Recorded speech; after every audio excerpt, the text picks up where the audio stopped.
Hi, second grade. Welcome to Social Studies. This week we are going to continue in our Social Studies workbook and book. Last week we took a little break from it to talk about Johnny Appleseed and how he traveled across the country, how he was a pioneer. This week we're kind of talking about a similar topic because we're talking about how people travel and come to California. So take out this book, your workbook that you can write in, take out a pencil and a highlighter or yellow crayon. And go ahead and open up to page 30. Page 30, lesson 4, page 30. And this lesson is titled, Why Did People Move to California? So in this lesson, we are going to explore the reasons people moved to California. And why are we learning about this? Reading and talking about the reasons people moved to California will help you learn more about why people move from place to place. Look at this black and white picture on the next page. What does it look like these people are doing? When do you think this was taken? Well, I noticed it's black and white. There's no color in it. This looks like kind of like a boat, a ship of some sort. Looks like they're carrying their belongings. And if you look at the caption, it says millions of people came to America from other countries. They lived in other places and they traveled to America. Turn the page. So while we read this, make sure to be looking for important information. We can look for dates and that can tell us information. We can underline things. So use your tools to help you. So this is called On the Trail Toward California.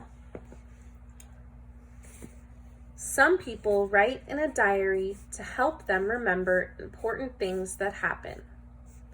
Margaret Frink and her husband followed the trail to California in 1950.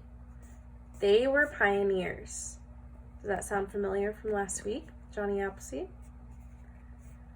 Pioneers are people who leave their homes and are the first to settle in a new place. This is what Margaret Frink wrote in her diary on the trip to California. So this that we're about to read is a primary source. It actually happened to this woman, Margaret Frink, and she wrote it down. And we're reading what she wrote down. So I'm going to highlight her name, Margaret Frink. I'm going to highlight Trail to California and then also the year so I can remember those important things. Saturday, July 6th. I'm going to use this as a pointer. Part of the way I rode on horseback. What's that mean? She rode on top of a horse. The rest I walked.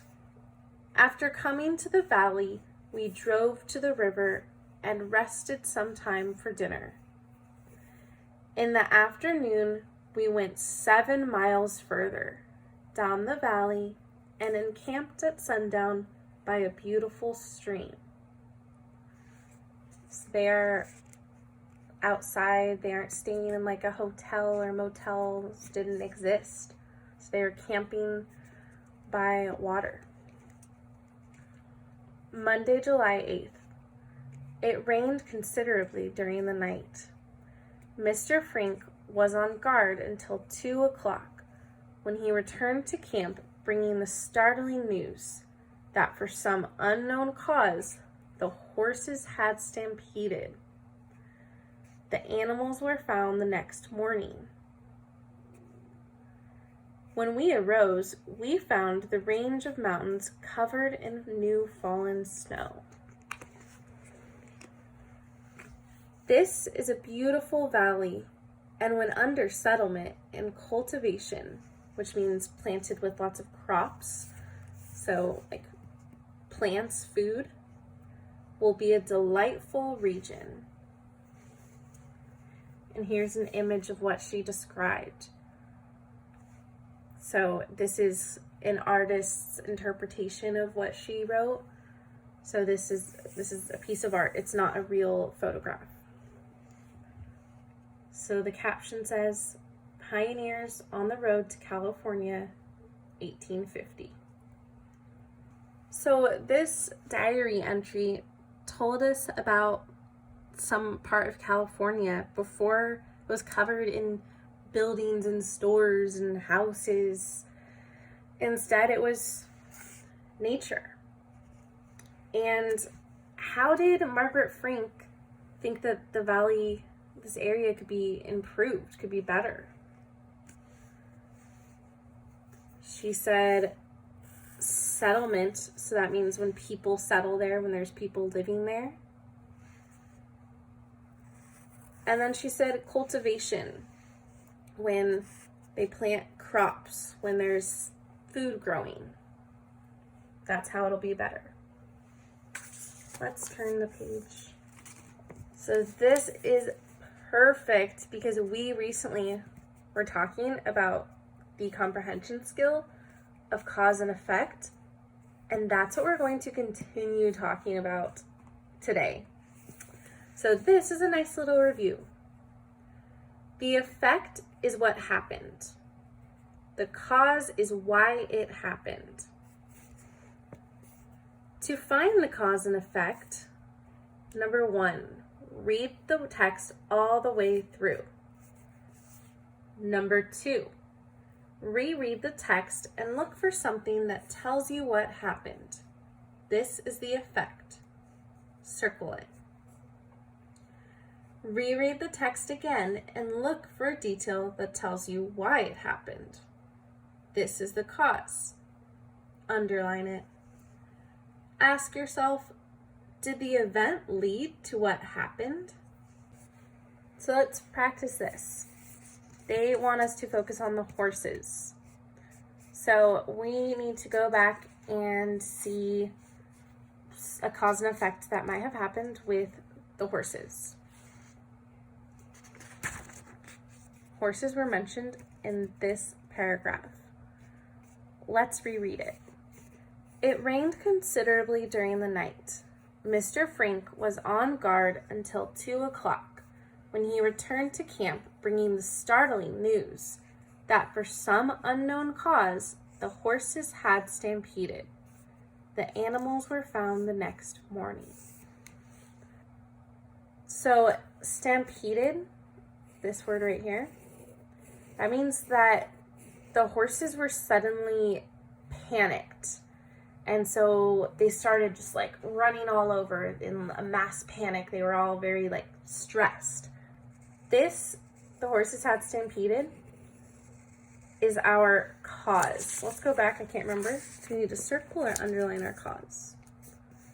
It says to underline it. So this is our cause. The horses had stampeded. And what was our effect? What happened because those horses had stampeded?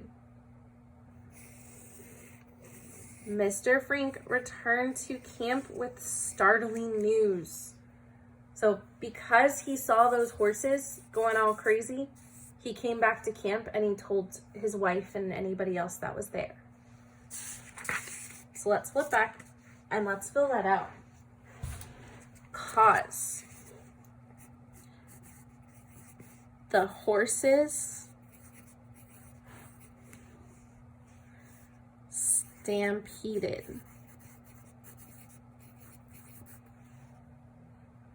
And so I ran out of space. When that happens to you, you put a dash, so a little line, and then you finish on the next line. So now we know that this is one word. So the horses stampeded. That's our cause. And our effect is that Mr. Frink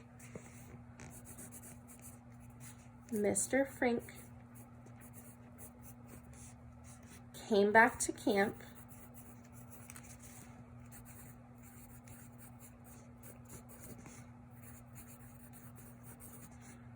with startling news. So he came back and told everyone about what he saw with the horses. This is what's called a cause and effect relationship, just like how we had previously talked about. So this is the end of this video. In our next video, we are going to read in your hardcover book, and we're going to look at some more cause and effects. So take a stretch break right now.